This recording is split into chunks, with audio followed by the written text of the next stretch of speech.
Before the first word was spoken, there was silence. Before light, before sound, before creation itself, there was awareness.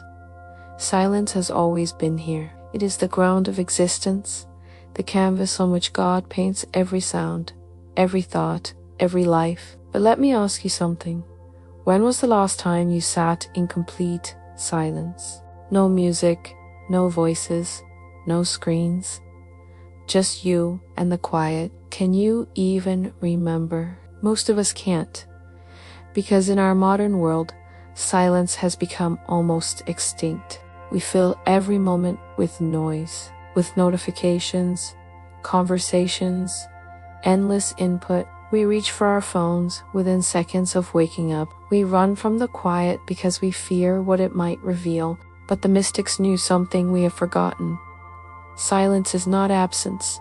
It is presence. It's the language God still speaks. And when you learn to listen, you realize He never stops speaking at all. In 2013, researchers at Duke University made a strange discovery. They exposed mice to 2 hours of silence every day and found that new brain cells began to grow in the hippocampus, the area responsible for memory, emotion, and learning. Silence literally changed their brains. It's called neurogenesis, and it's not just science. It's a reminder of something ancient.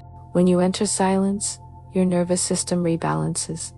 Stress hormones like cortisol begin to fall. Your heartbeat slows. Your brainwaves shift from chaotic beta frequencies into calm alpha and theta states. The same frequencies monks experience during deep meditation.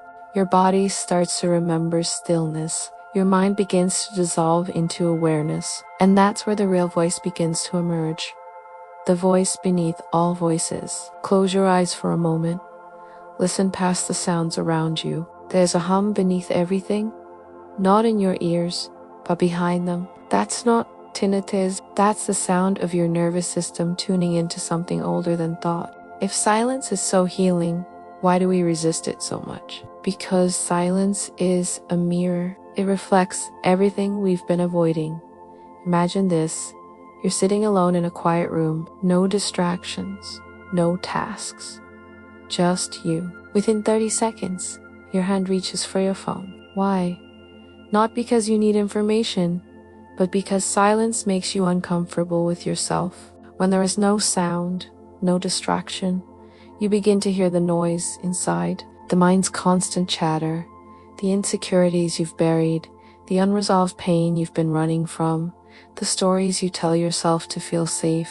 The ego cannot survive silence because, in silence, it has nothing to feed on, no holy to play, no past to defend, no future to control. That's why so many people feel anxious in quiet rooms, why we compulsively fill every moment with podcasts, music, scrolling. We've become addicted to distraction not because we love noise, but because we fear emptiness. But here's the secret. That discomfort is sacred. It's not a problem to solve. It's a doorway to walk through. When the noise fades, you begin to meet what's real. And some might say, but I do my best thinking when I'm busy, when I'm moving. And that's partly true. Action has its place. But there's a difference between productive movement and addictive distraction. One comes from clarity, the other runs from it.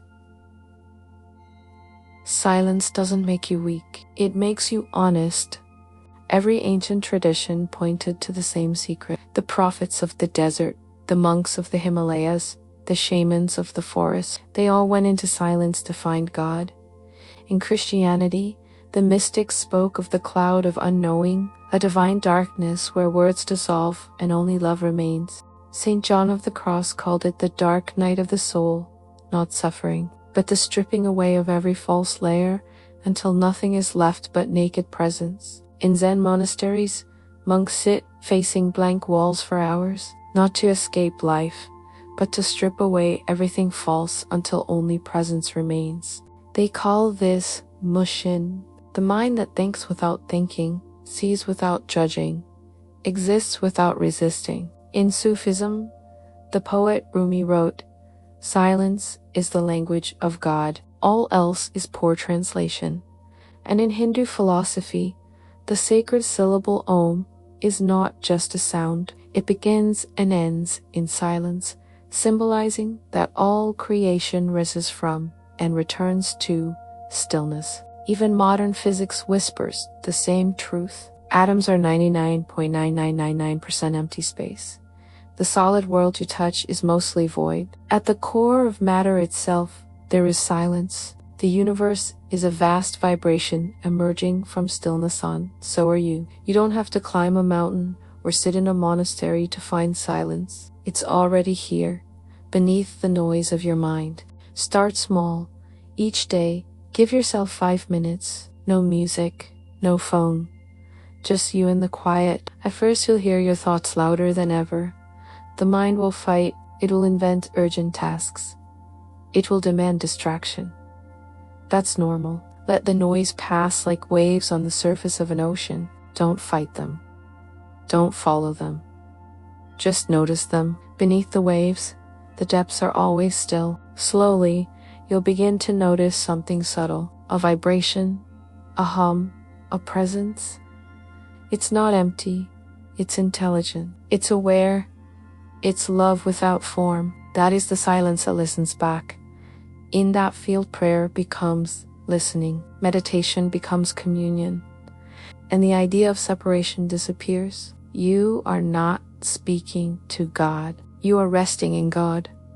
When the world becomes loud again, remember, silence never left you. It lives beneath every thought, behind every sound, within every breath. You don't have to search for God. Just become quiet enough to hear. Tomorrow morning, before you reach for your phone, give yourself 60 seconds. Just 60. Sit on the edge of your bed. Feel your feet on the floor. Listen to the stillness in the room. And notice what happens when you stop running from the quiet. Silence is the language God still speaks. Thank you for joining me on this journey. If this message resonated with you, please consider subscribing for more reflections like this. See you in the next video.